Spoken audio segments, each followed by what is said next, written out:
Okay. Hi student, स्वागत है एक बार फिर से आपका अपने यूट्यूब चैनल टारगेट सेमेस्टर में। आज हम लोग डिस्कस करने जा रहे हैं पॉलिटिकल साइंस, जो राजनीति विज्ञान है, उसके सिलेबस के बारे में। यानी कि जो सेमेस्टर सेकेंड है, फर्स्ट ईयर का सेमेस्टर सेकेंड, उसके सिलेबस में हम लोगों को क्या क्या पढ़ना है, पॉलिटिकल साइंस के सिलेबस में क्या क्या पढ़ना है, उसी के बारे में आज हम लोग डिस्कस करेंगे। साथ ही मैं आपको एक इन्फॉर्मेशन दे दूँ कि यदि आपने अब तक जो है व्हाट्सएप ग्रुप ज्वाइन नहीं किया है तो आपको डिस्क्रिप्शन बॉक्स में लिंक मिल जाएगा व्हाट्सएप ग्रुप का, तो वहाँ से आप व्हाट्सएप ग्रुप ज्वाइन कर सकते हैं।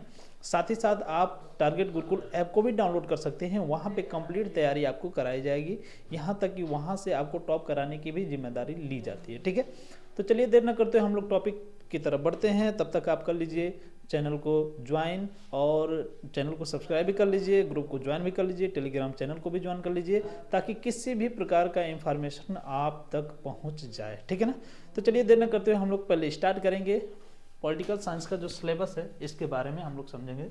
ये पॉलिटिकल साइंस है, सेकेंड सेमेस्टर का है। ठीक है ना, सेकेंड सेमेस्टर, और राजनीति विज्ञान। ठीक है, राजनीति विज्ञान। ओके, अब हम लोग बात करेंगे कोर्स कोड का। तो आपका जो कोर्स कोड है वो है 104। कोर्स कोड क्या है आपका? 104 है। देखिए, हिंदी में अगर इसका शीर्षक देखें तो राजनीतिक सिद्धांत है, और इंग्लिश में अगर इसका वो ये देखें कोर्स टाइटल तो आपका पॉलिटिकल थ्योरी है। ठीक है, अब हम लोग समझेंगे कि इसके जो अलग अलग यूनिट है, अलग अलग यूनिट में हम लोगों को क्या क्या पढ़ना है।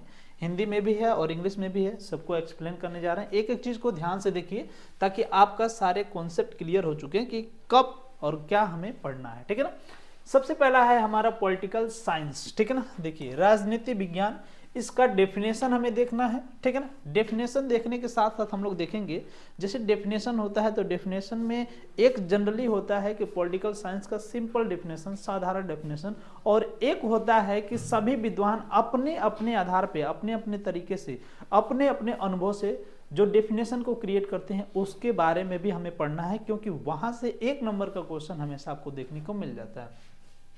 साथ ही साथ उसकी प्रकृति को हम लोग देखेंगे, नेचर को देखेंगे कि उसका नेचर किस तरीके का है।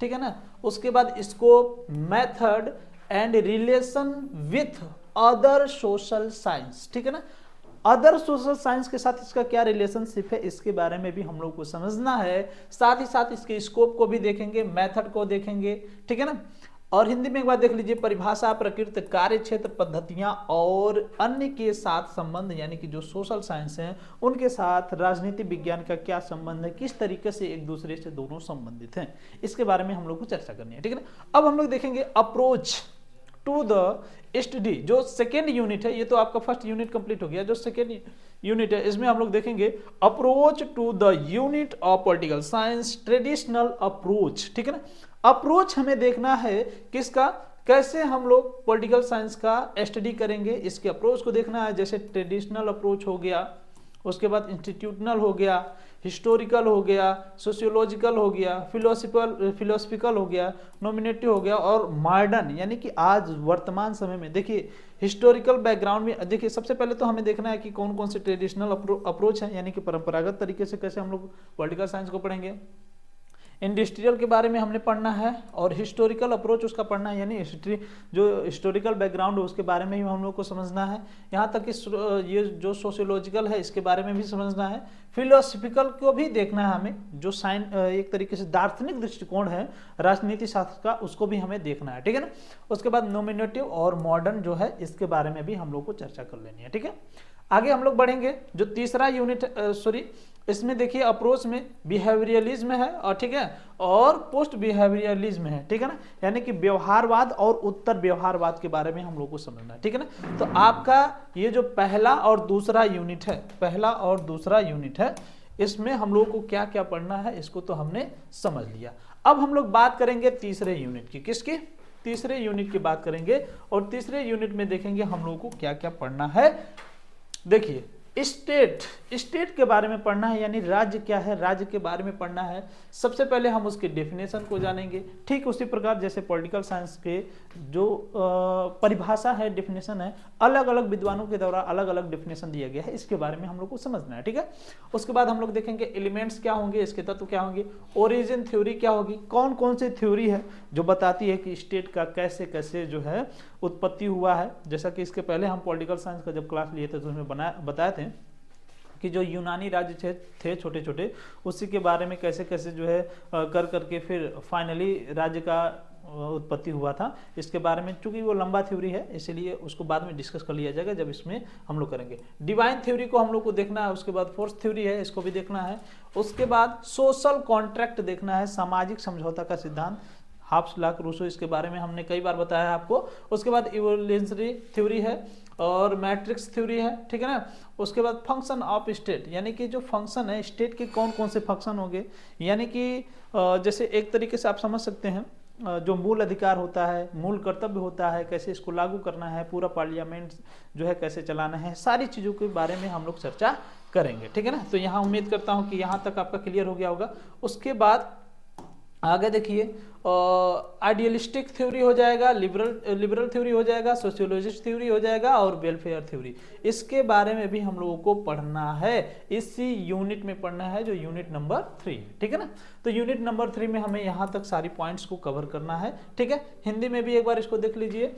यूनिट नंबर 3 को परिभाषा और उसके तत्व को देख लेना है, उत्पत्ति के सिद्धांत कौन कौन से हैं, जैसे दैवीय सिद्धांत हो गया, बल सिद्धांत, बल सिद्धांत का मतलब जिसकी लाठी उसकी भैंस, इसी के बारे में हम लोग को चर्चा करनी है कैसे कैसे, चूंकि एक ही इतने में ही तो खत्म होगा नहीं, काफी लंबा चौड़ा प्रोसेस था, उसके कुछ हिस्टोरिकल बैकग्राउंड भी होंगे, कई तरीके के एलिमेंट्स, कई तरीके के बात विचार उस पर काम किए होंगे, तब जाकर के जो है फोर्स थ्योरी के द्वारा राज्य का निर्माण हुआ होगा। इसके बारे में भी हम लोग को समझना है। ठीक है ना, चूंकि ये सारी की सारी कल्पनाएं हैं, स्पष्ट कुछ है नहीं कि कैसे राज्य का निर्माण हुआ है, लेकिन एक अंदाजा लगाया जाता है। तो जब अंदाजा लगाया जाता है तो अलग अलग रूप में उसको जो है थ्योरी के रूप में कन्वर्ट कर दिया जाता है और उसी के बारे में हम लोग को फाइनली पढ़ना होता है। ठीक है ना, सामाजिक अनुबंध देखेंगे, विकासवादी सिद्धांत देख लेंगे, मार्क्सवादी सिद्धांत भी देख लेंगे, राज्य के कार्य कौन कौन से हैं उसके बारे में भी हम लोग को समझना है। ठीक है ना, चलिए बढ़ते हैं आगे।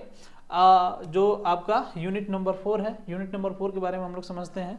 सॉवरेंटी हो गया यानी संप्रभुता हो गया, इसमें हम लोग मोनिज्म को पढ़ेंगे, प्लूरिज्म को पढ़ेंगे। ठीक है ना, जैसे द्वैतवाद और अद्वैतवाद जो हो गया, अद्वैतवाद और बहुलवाद, बहुलवाद को दो हम लोग द्वैतवाद भी बोलते हैं। ठीक है ना, उसके बाद law definition source classification, law definition source classification यानी कि कानून, कानून की परिभाषा, स्रोत और उसके वर्गीकरण के बारे में भी हम लोग को पढ़ना है। ठीक है ना, तो लॉ का डेफिनेशन पढ़ना है, सोर्स पढ़ना है, क्लासिफिकेशन पढ़ना है। ठीक है ना, इसके बारे में भी हम लोग को चर्चा करनी है। ठीक है ना, उसके बाद आगे हम लोग देखेंगे सजा, सजा के सिद्धांत यानी कि पनिशमेंट और पनिशमेंट का थ्योरी, ये हम लोग 5वें यूनिट में कवर करेंगे। ठीक है ना, तो उम्मीद करता हूँ कि यहाँ तक आपका जो है चीज़ें क्लियर हो चुकी होंगी कि हम लोग को जो 104 है हम लोग का, ठीक है ना, 104 में यूनिट 1 में क्या पढ़ना है, यूनिट 2 में क्या पढ़ना है, यूनिट 3 में क्या पढ़ना है, ये सारी चीजें आपको क्लियर हो गई होंगी। ठीक है ना,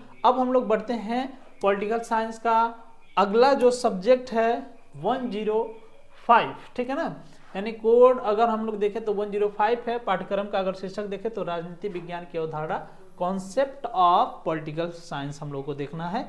इसमें सबसे पहला जो यूनिट है, पहले ही यूनिट में हम लोग को देखना है स्वतंत्रता, समानता, न्याय, शक्ति, प्रभाव, अधिकार, वैधता और दायित्व यानी कि liberty, equality, justice and power, influence, authority, ligaments और ऑब्लिगेशन। इन सभी पॉइंट्स को हम लोगों को एक एक करके कवर करना है कि इसके क्या उद्देश्य होते हैं, इसके क्या कारण हैं, क्यों इसको पढ़ना जरूरी है और इसके जो है कौन कौन से इंपॉर्टेंट बिंदु हैं, आखिर इसकी आवश्यकता हमें क्यों पड़ी है, सारी चीज़ों को हम लोग एक एक करके कवर करेंगे according to objective questions.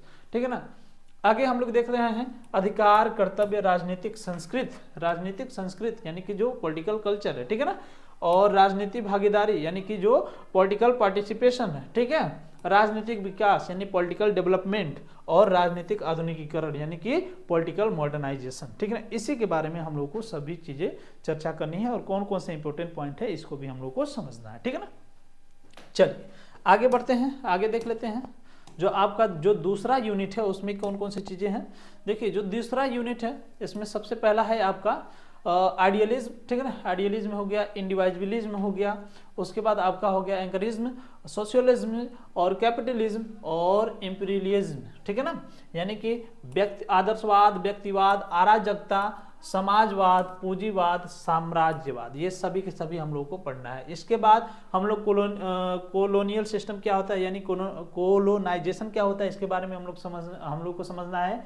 Nationalism क्या होता है यानी कि जो राष्ट्रवाद होता है वो क्या होता है। इसके बाद एंथोनेशनलिज्म यानी कि जातीय राष्ट्रवाद क्या होता है। वैश्वीकरण यानी कि ग्लोबलाइजेशन और मानव अधिकार यानी कि ह्यूमन राइट, और साथ ही साथ हम लोग फेमिनिज्म पढ़ेंगे, नारीवाद पढ़ेंगे यानी कि नारी का पॉलिटिकल साइंस, या फिर हम लोग कहें कि राजनीति में क्या भूमिका है इसके बारे में भी हम लोग को समझना है, ठीक है ना। तो ये आपका हो गया यूनिट नंबर 2। अब हम लोग पहुंचेंगे यूनिट नंबर 3 में, देखेंगे क्या क्या हम लोग को समझना है। देखिए जो यूनिट नंबर 3 है आपका, इसमें सबसे पहला है संसदीय प्रणाली, राष्ट्रपति प्रणाली, संघीय बनाम एकात्मक यानी कि जो एक तरीके से हम लोग कह सकते हैं ये जो यूनिटेटरी सिस्टम है या फेडरल सिस्टम है, ठीक है ना, इन दोनों में क्या डिफरेंस है। पार्लियामेंट्री सिस्टम हो गया और प्रेसिडेंटली सिस्टम हो गया, ठीक है, इसके बारे में भी हम लोगों को समझना है और इन सब में डिफरेंस को भी समझते चलना है ताकि हम ये क्लियर कर पाए तुलनात्मक रूप से कंपेयर करके कि कौन कौन सी चीजें कैसे कैसे जो है डेवलप करती जा रही है, कैसे कवर करती जा रही है इन सारी चीजों को, ठीक है ना। इसके बाद जैसे सबकी अपनी अपनी भूमिका भी समझनी है, जैसे संसदीय प्रणाली है तो इसके क्या बनाने के क्या उद्देश्य थे, ये कार्य कैसे करता है, इसका कौन कौन सा मुख्य कार्य है, इसको कौन से कार्य नहीं करने चाहिए, इन सभी चीज़ों के बारे में हम लोग को चर्चा करनी है। संविधान के किस अनुच्छेद में ये दिया हुआ है, ठीक है ना, सभी चीज़ों को। इसके बाद ही राजनीतिक दल हो गया, दबाव समूह हो गया, सरकार के अंग, कार्यपालिका, विधायिका और न्यायपालिका, ठीक है ना, यानी कि जो पॉलिटिकल पार्टीज हो गया, जैसे राजनीतिक दल, प्रेशर ग्रुप हो गया, ठीक है ना, प्रेशर ग्रुप कौन कौन से होते हैं, organs of governments, executive, legislature और जुडिशरी, ठीक है ना, यानी कि कार्यपालिका, विधायिका और न्यायपालिका, इसके बारे में भी हमको एक एक करके चर्चा करनी है, ठीक है ना। आगे हम लोग देखते हैं यूनिट नंबर 5 जो है उसमें दिया है संविधान, संविधानवाद और लोकतंत्र यानी कि कॉन्स्टिट्यूशन, कॉन्स्टिट्यूशनलिज्म और डेमोक्रेसी, ठीक है ना, अधिनायकवाद, जनता की राय, ठीक है ना, टोटलिज्म हो गया, टोटलिटरिज्म हो गया, पब्लिक ओपिनियन हो गया, सोशल जस्टिस हो गया, सेकुलरिज्म हो गया और उसके बाद डिसेंट्रलाइजेशन हो गया, theories of representation, post modernisation यानी कि जो थ्योरी ऑफ रिप्रेजेंटेशन है इसके बारे में भी हम लोग को समझना है, सामाजिक न्याय, धर्मनिरपेक्षता, विकेंद्रीकरण, प्रतिनिधित्व के सिद्धांत, पोस्ट आधुनिक और वर्तमान समय में हमारा जो भारत है या फिर हमारी जो पॉलिटिकल सिचुएशन है, कंडीशन है, कैसे डेवलप होकर के यहाँ तक आई है, इसके बारे में भी हम लोग को चर्चा करनी है, ठीक है। तो ये रहा आपका सिलेबस, इसमें से कौन कौन सी चीज़ें कब कब हमको पढ़नी है, कैसे पढ़नी है, इसको हमने कवर कर दिया है। मिलते हैं नेक्स्ट वीडियो में। ये जो पॉलिटिकल साइंस है, हिस्ट्री है, जियोग्राफी है, इसके नेक्स्ट लेक्चर को लेकर के यानी जो यूनिट नंबर 1 है इसके लेक्चर को हम लोग जल्दी ही मिलेंगे। मिलते हैं नेक्स्ट वीडियो में, तब तक के लिए बाय। चैनल को कर लीजिए सब्सक्राइब और ग्रुप को कर लीजिए ज्वाइन ताकि आपको इन्फॉर्मेशन जल्दी से जल्दी और पहले पहुँच जाए। बाय।